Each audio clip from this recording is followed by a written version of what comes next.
So what is taking place is that my hair is now being attacked because that's the one thing that I care about. I've made it known.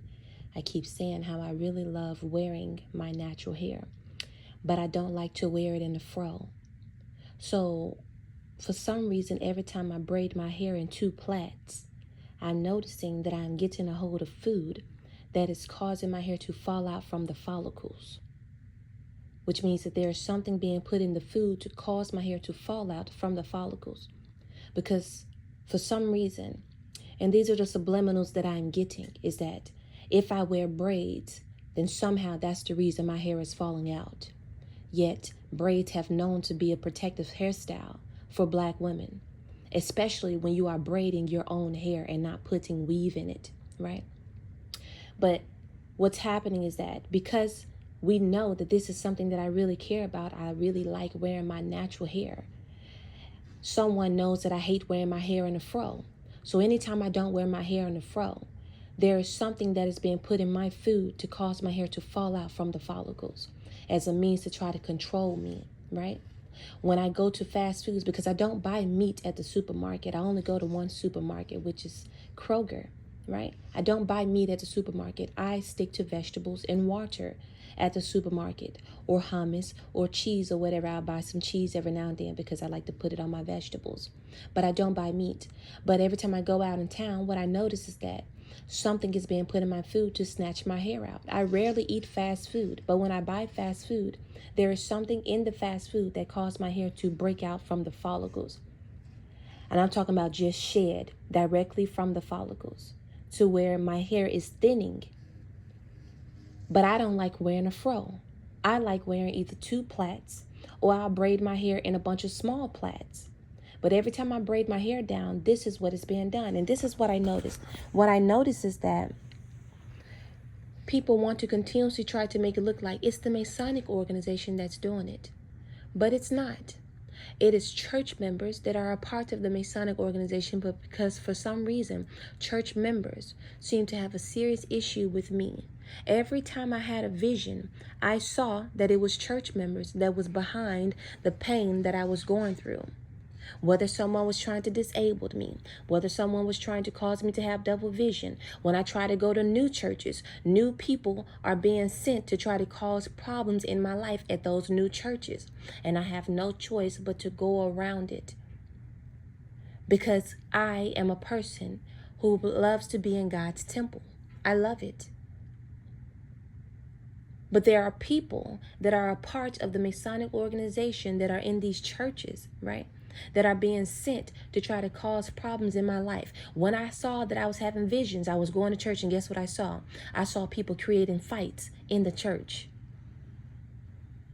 And I'm like, why? Why? I was always seeing problems for me every time I went to the churches, but I never stayed away from the churches because God's temple is God's temple. It is his house. And he said we can go to whatever house he has and we can worship him, which is what I do. But I limit my contact with church members to prevent there from being any issues in my life, because I knew that I kept having visions about people in the church causing problems in my life. But what they do is they try to get me to think that it is the Masonic organization that's behind it. That's what's happening. They keep trying to get me to say, it's the Masonic organization, it's X, Y, and Z. It's not. I never saw that it was the Masonic organization that was persecuting me. The Masonic organization was just a connection, right? Because a lot of the church members are a part of the Masonic organization. That was the connection to draw the people, as this is why this is happening in my life, because these people are a part of a larger organization. But I never, ever once saw that it was the Masonic organization that was trying to harm me. Every time I had a vision, I always saw it came from the churches. And I kept trying to figure out why.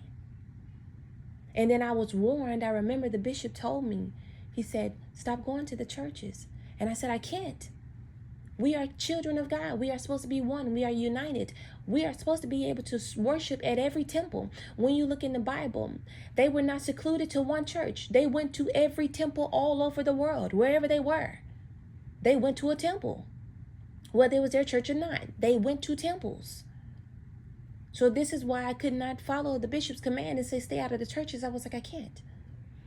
My spirit belongs at the churches. That's why I feel like I'm connected to all of the churches. Every church belongs to God. So I can't stop going to churches. I don't feel like I have to choose one church. Yes, God places people at some churches, but that is not me that he has done that to. He will put you where he wants to put you. He has not told me this. This is not where he put me. He did not put me with one church.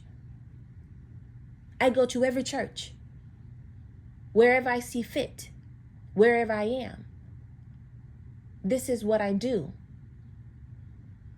It's all a part of wherever God has called you to be.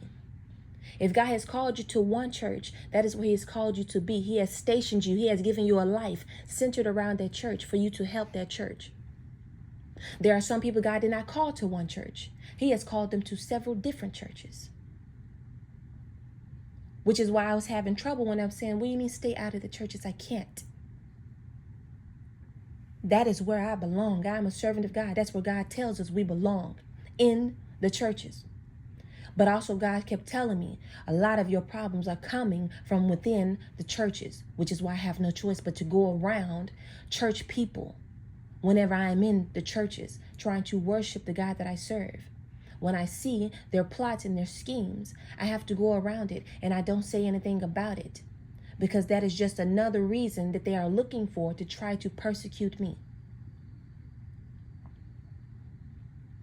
I should not have to go to church and see people trying to use my elders as a means to bully me, because I have already been the target before I walked in.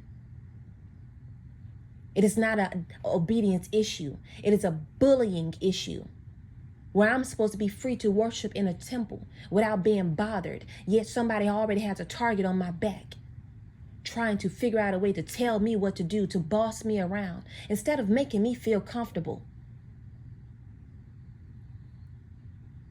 This is not how we are supposed to behave within the churches. That is a problem within the individual.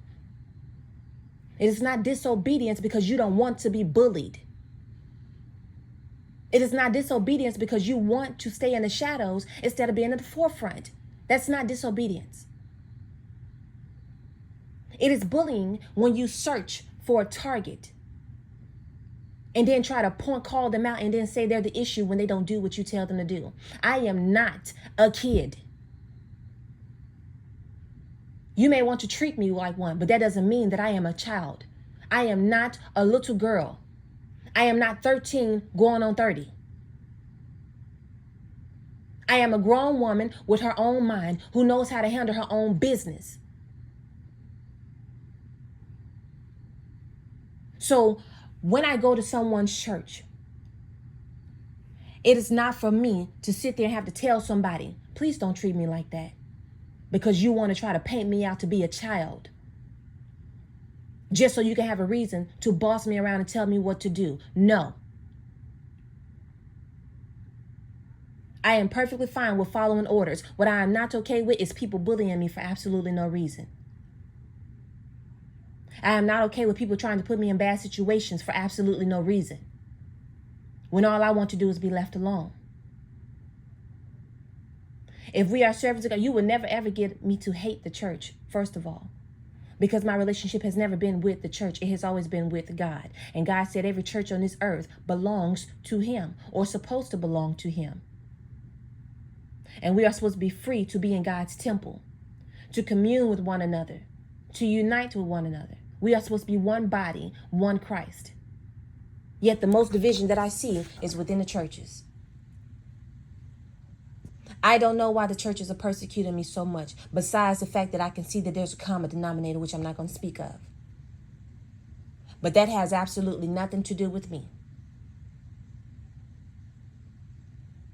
It is not godly for you to make people to feel unwanted. It is not godly for you to lie. It is not godly for you to scheme and plot. It is not godly for you to bully people. It is not godly for you to try to paint someone out to be a hate monger of the churches. It is not godly for you to try to force someone to be anti-Christ. when you can clearly see how much they love God.